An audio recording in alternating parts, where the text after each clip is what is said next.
Before we kick off this evening, there's just a couple of things that I'd like to say just about this program. There are 31 titles within the program, including one 10-minute short film from, I think, about 1952.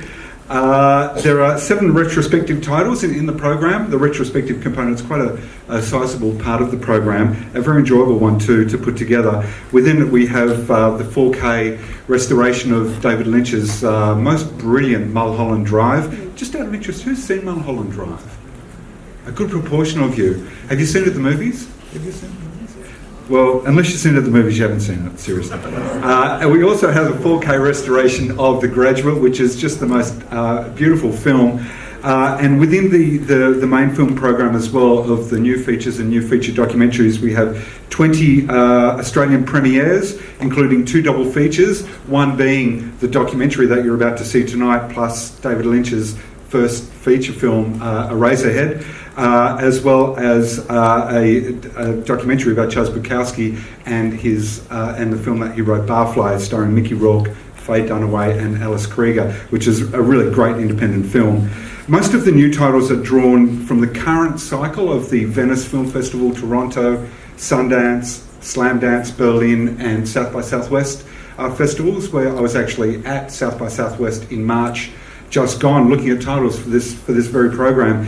And in fact, a couple of the films in the program did their world premieres at South by Southwest, and one of them, that was only like 5 weeks ago or so, and one of them actually, we're still waiting to be finished. They're cutting a little bit here and cutting a little bit there, so we hope it will be on the plane soon. So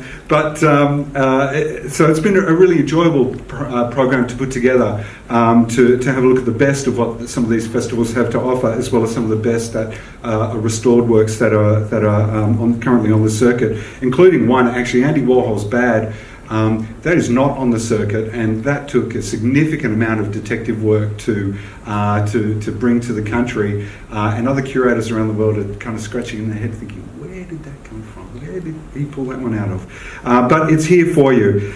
It's a program, I think, overall that shows respect for the great traditions of American independent cinema, from the likes of Mike Nichols with The Graduate, the Carrie Fisher penned film Postcards from the Edge, which also Mike Nichols directed too, the Lynch films, and Woody Allen, of course, and Warhol and a couple of others. But what's really exciting about the program for me is the really startling new voices and the fresh approaches from the new filmmakers, whether they be documentary filmmakers or feature filmmakers. Some of the notable ones in the program are Xander Robin, who directed the film Are We Not Cats, which premiered at Venice, just gone.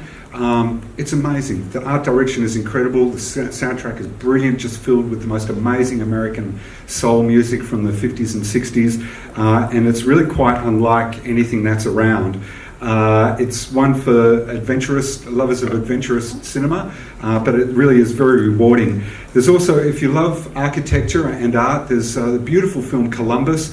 It's a wonderful love story set against the really quite spectacular and often brutalist architecture of the American town Columbus.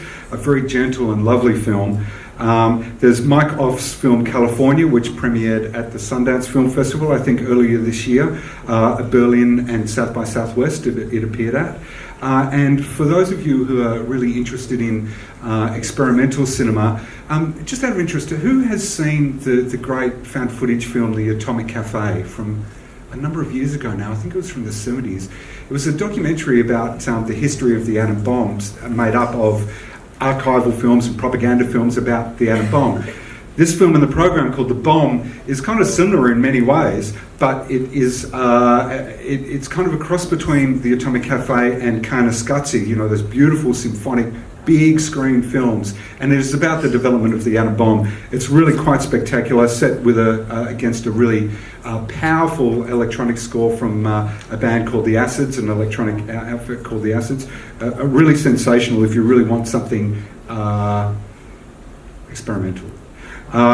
One of my favourite parts in the program, and it developed quite naturally as it was coming together, was the undercurrent of art and literature, and in that kind of side of things, if people into art and literature, which many of you look like you potentially could be. There is, of course, the Bukowski documentary, which is a very lovely film. It's quite a surprise. It was at the Venice Film Festival, and pretty well it's set in Bukowski's lounge room, shot on pneumatic tape, really lo-fi and really smoky looking, and it's just set over one evening as the interviewer talks to Bukowski and his friends, who are all sitting around on the lounge room floor smoking cigarettes and joints and drinking red wine like you wouldn't believe. It's just the most wonderful stream of consciousness film. And Bukowski's mind is incredible.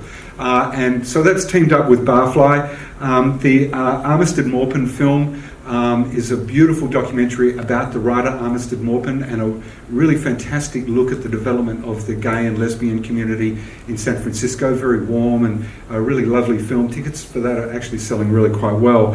And of course there is the feature presentation tonight, David Lynch and his other works, which are some of his other works, which are artistic works works of art in their own right. And of course, you know, on a literature kind of bent, there's Ewan McGregor's first directorial film, American Pastoral, which is based on a very famous American novel by the same name. One of my favourites in the program has to be the James Bond film, Becoming Bond, about George Lazenby, Australia's only Bond. It's hilarious. George Lazenby is just amazing. He is so funny. And the story is told by George talking directly to camera, and the stories of his life from a car mechanic in Adelaide to James Bond and beyond is told by Josh Lawson and a number of other actors who play the scenes in a very highly stylised way. Anyway, it's really great. And it's so funny. It's a real surprise. That did its world premiere at South by Southwest, and that's the one that's still being tweaked. So the program, I think, is really full of energy and vitality. It's not without self-reflection and a high level of politics, and a fair amount of adjutant politics too, which I really like in the program. All Governments Lie and American Anarchist being just two of the really strong critical documents about American culture in many ways. In putting the program together, I've really tried to chart a course through powerful performances, you know, in films like 20th Century Women and Columbus and a number of other titles. I've really tried to look at fresh approaches and breakthrough cinema from today and from yesteryear, and I've tried to bring them together in a continuum where you can look at one film and go, all right, I see where that comes from, or, you know, I wasn't expecting that, or you can really see a path of creative stimulation in American cinema. But ultimately, it's really about big screen entertainment, which I really hope you see in the program across the board. You know, there are so many wonderful textures and really great performances and really beautiful elements and very simple elements too, which I hope people just go, oh wow, you know, that is really something, and really something different. So for those of you from the media, if you want to speak to any of the filmmakers, we've got many interview opportunities available, including potentially George Lazenby, who I'm going to be speaking to at 4 o'clock in the morning, this morning. You know, there's Warren G, potentially from G-Funk, the director of Columbus, the director of this film tonight, the Lynch film, Alice Krieger from Barfly, and also the director of 20th Century Women, Mike Mills. So if you're from the media, contact Miranda Brown, the publicist down in Melbourne Town, and she'll sort you out. If you're not from the media, enjoy the festival anyway. Thank you so much for coming and supporting independent screen culture, and a big thank you for Palace for giving it a really red hot crack. Thank you.